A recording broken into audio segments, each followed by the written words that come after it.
Hello students, welcome to Vaghela study channel. મિત્રો, આ ચેનલમાં તમારું સ્વાગત છે.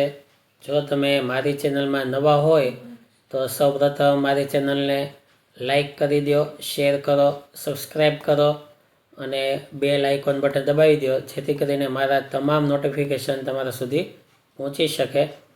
હવે આજે આપણે 12 કોમર્સના આંકડાશાસ્ત્ર વિષયનું સોલ્યુશન લેવાનું છે. તો ગાલા અસાઇનમેન્ટ આંકડાશાસ્ત્ર પ્રશ્નપત્ર પહેલું. હવે સૌથી પહેલાં આંકડાશાસ્ત્રની પેપર સ્ટાઇલ જોઈએ, એટલે કે બ્લુ પ્રિન્ટ. તો કયા પ્રકરણમાંથી કેટલા માર્કનું પૂછાશે તે અપાયેલું છે. જો પાર્ટ 1, પાર્ટ 2 એમાં કેમાંથી કેટલા માર્કનું આવશે તે લખેલું છે. તો આ તમે અભ્યાસ કરો એટલે કયા પ્રકરણને કેટલું વેઇટેજ દેવું એ તમને ખ્યાલ આવી શકે. હવે પેપર સ્ટાઇલની વાત લઈએ તો વિભાગ એ 20 માર્કના MCQ, વિભાગ બી 10 માર્કના, વિભાગ સી તેમાં 14 માર્ક, વિભાગ ડી 24 માર્કનો, વિભાગ ઈ 12 માર્ક અને વિભાગ એફ 20 માર્કનો છે. આવી રીતે બ્લુ પ્રિન્ટ છે.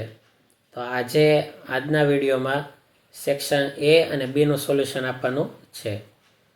હવે સેક્શન એ પ્રશ્નપત્ર પહેલાંનો સેક્શન એ તેની વાત લઈએ તો વિભાગ એની અંદર આ રીતે MCQ આપેલા છે.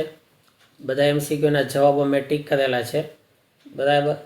જો આ પહેલા પેજમાં 11 MCQ છે, દરેકના જવાબો ટીક થયેલા છે. તેને પછી હું ગણીને સમજાવીશ તમને, જેની ગણતરી આવતી હશે તે. અને બાકીના MCQ થિયરિકલ છે, તો ડાયરેક્ટ તમે પાકા કરી લેવાના. ત્યારબાદ આ બાકીના MCQ છે 12 થી 20 સુધીના, તેના પણ જવાબો ટીક કરેલા છે, તો આ પણ તમે પાકા કરવાના. વિભાગ બીની અંદર 21 થી 30 સુધીના 10 સવાલો છે, તો તેના હવે જવાબ આપણે લઈએ. તો જો સવાલ પહેલો છે, ફુગાવાનો દર શોધવાનું સૂત્ર આપો.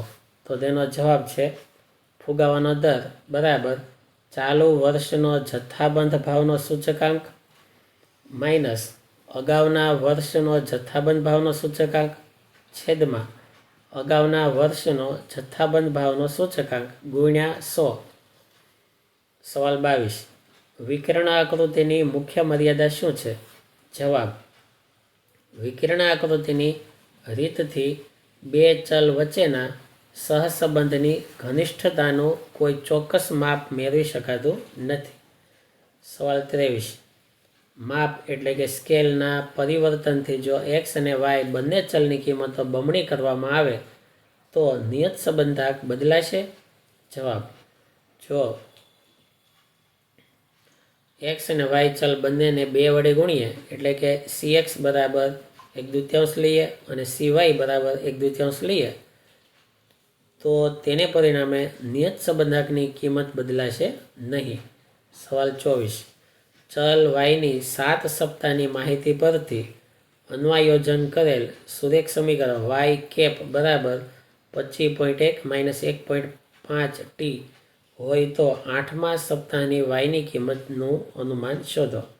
તો જો જવાબ છે ગણતરી કરેલી છે, y cap is equal to 25.1 - 1.5t. તેમાં t બરાબર 8 મૂકી દઈએ તો y કેપ બરાબર 25.1 - 1.5 કૌંસમાં 8. 1.5 × 8 કરો એટલે 12 આવશે. 25.1માંથી 12 બાદ થાય તો 13.1 આવશે. ત્યારબાદ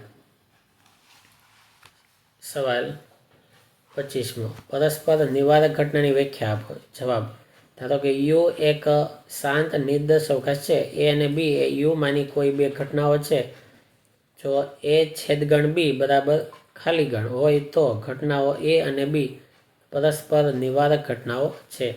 સવાલ 26, એક સમમિત દ્વિપદી વિતરણનો મધ્યક 9 છે, તો તેના પ્રાચલ એનની કિંમત જણાવો. તો સમિત દ્વિપદી હોય તો p બરાબર q થાય બરાબર 1/2 થાય, સૂત્ર છે. હવે મધ્યક બરાબર np બરાબર 9, તેમાં પી બરાબર 1/2. હવે કિંમત મૂકીએ તો એન ગુણ્યા પીની કિંમત 1/2 બરાબર 9. 9 દુ 18. તેથી પ્રાચલ એનની કિંમત 18 આવશે. સવાલ 27. પ્રામાણિક પ્રાપ્તાંક માપના એકમથી મુક્ત હોય છે તો આ વિધાન સાચું છે. સવાલ 28. એક પ્રામાણ્ય વિતરણ માટે સરેરાશ વિચલનની લગભગ કિંમત 12 હોય તો તે વિતરણનું પ્રામાણિક વિચલન મેળવો. તો આ સૂત્ર આપેલું છે 4/5 ડેલ્ટા. પછી કિંમત મૂકીએ તો પ્રામાણિક વિચલન 15 આવશે. હવે સવાલ 29. Limit x tends to -1 four x plus k is equal to 6. તેમાં એક્સની કિંમત આપણે -1 લઈએ તો 4 ગુણ્યા -1 એટલે કે -4. -4 બરાબરને આ સાઈડ ફરે તો 6 વત્તા 4 એટલે kની કિંમત 10 આવશે. સવાલ 30. સીમાંત ખર્ચની વ્યાખ્યા આપો.